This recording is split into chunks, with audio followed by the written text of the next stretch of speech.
So, is there anyone in this room who would like to have a better memory?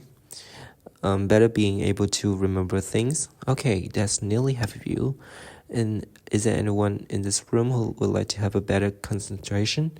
Better being able to focus on your job and not get distracted all the time? It's even more people. Well, I can tell you, if these things don't work the way you want them to, it may have to do with stress. And luckily, there are things you can do to improve it. I'm trained as a neurobiologist and I work as a science journalist, and I know too about these precious organs, but it can be quite a gap between knowing a lot about a brain and actually being good to it, I learned. When I started up as a science journalist 20 years ago, I was so eager to show the world that I could do it. I took on every assignment, I interviewed every hotshot around, I worked away past midnight. And I had to get up early because I had 2 little kids and have hard working time or sort of challenges. Now we all know where that leads to, right? I couldn't believe it, but I had a burnout. I felt my brain had just giving up on me. I wasn't able to plan anymore. I couldn't decide from large to do thing what to do first and what to do next. And I couldn't remember anything. And my memories were all over the place, mainly low. And as a science journalist, as a brain scientist, I knew that chronic stress is devastating for your brain. It gets marinated in the toxic cocktail of stress hormones, and it affects 2 areas in particular. The first area is frontal. Your broad human brain line and you'll have like this, and the frontal lobe, we use this to do exactly all those things I just mentioned, to make a set goal, to make plan, to decide what to do first, what to do next. It's the seed of your working memory. You use it to focus on the things. It keeps your emotion under control. And the second vulnerable part is hippocampus.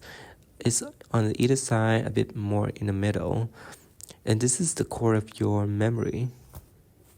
Now, why are these 2 areas so sensitive to stress? It's because high stress hormones level literally make these cells in these areas shrink. You see the brain cell here of the rat. This is the body. If you see all the long extensions, those branches and twists, they reached out to other neurons, the different network in rats, and in people like chronically stressed, you see that these branches just break down and just dissolve, and the network it just doesn't work well anymore. So that's bad news, right? But luckily, brain science has revealed many things you can do to counteract this. And I discovered that when I delve into literature and in research ways to improve the brain, I'll share with you 4 most important ones. By far, the best thing you can do for your brain is be physically active. Now we all know that being physically active is good for your brain, but there can be quite a gap between knowing this and actually doing it. Yeah. But when we're working out, it's not good because you get oxygen to the brain, and your brain actually makes growth factor that stimulates the outgrowth of these branches. Now they grow again and re-establish contacts, and maybe even new cells are formed while you're working out. And you're not just working on a gorgeous body, but also you're working on a gorgeous mind. You don't have to run a marathon. That's not your thing, because research shows that people just working briskly for 3 times a week, 45 minutes a day, a week, a period of 3 weeks, 45 minutes, that hippocampus is already bigger inside than in people who only do stretching exercise. And then go to the gym maybe later and maybe next week. But I don't do that anymore. I just go to the gym and then get a deadline. The second very important thing you could do for your brain is sleep. Well, now let's just see your hand if who of you has slept 8 hours last night. Well, you're doing quite okay. I think it's 40%. there can be quite a gap between knowing that sleep is good for you and actually do it. But I can tell you the way I know already, sleep loss is a chronic stressor for your brain, and well, already after one night without sleep, you know that your concentration is bad, your memory is worse and more irritable, so that's only after one night of sleep that area behind forehead started malfunctioning.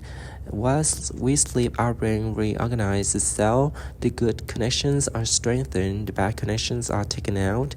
It washes itself clean from waste products, and we really need that for good memory. And now I told you I worked your way past last midnight. I don't do that anymore.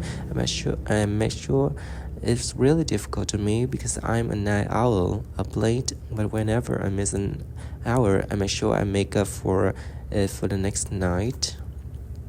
Of course, your brain then also needs good building blocks, food. And doing food research is very difficult. It's very hard to pinpoint which specific vitamin or mineral food is good for your health, but for an entire eating pattern is perfectly clean. People have a better brain for a longer time with better memory and better concentration. Now, what is that? Mediterranean outline is all pizza and pasta. Maybe you hope that, but it's not the case. It's large amounts of food and vegetables.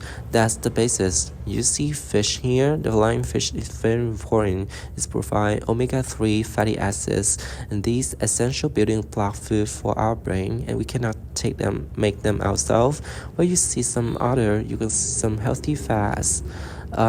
Olive oil and nuts, and in some studies, these seem to be the two secret ingredients for a long time. Just saying. Maybe some eagle eyes in the room have spotted the bottle of red wine. I don't know if you saw that. Here behind the label. Oh no, news not good for you. I'm sorry, it's not for your brain. Then there's a fourth thing you can do for your brain. That is meditate. This is maybe even harder area to do research on. There's an increasing 5 Pacific paper. Meditation can have beneficial effects on your focus, your attention in a basic way. You can look at meditation as a training of your attention because you sit, you focus on your breath, and then your mind wanders off to something you have to do, and you to put it back on your breath, and it happens again this way. You train your attention and also your flexibility, your motion control. It seems that many of these functions of the area behind your forehead are strengthened by meditation training. So you can try it if you like, building into your protein in the morning or just before you go to bed. You can start with 5 minutes a day and see how it goes. I do it every day, and in times I don't really miss it. With these 4 adjustments in your life, you can really counteract the devastating effect of chronic stress and make your brain resilient to it. Build these into routines, and I must say my brain works well again, maybe even better than ever. And now know that it's perfectly fine to work in long hours as long as I take good care of my brain. I hope I've made the gap between knowing and doing a little bit smaller for you today. I can only ask, please be good to your brain because it's ground of you, so treat her like a queen. Thank you.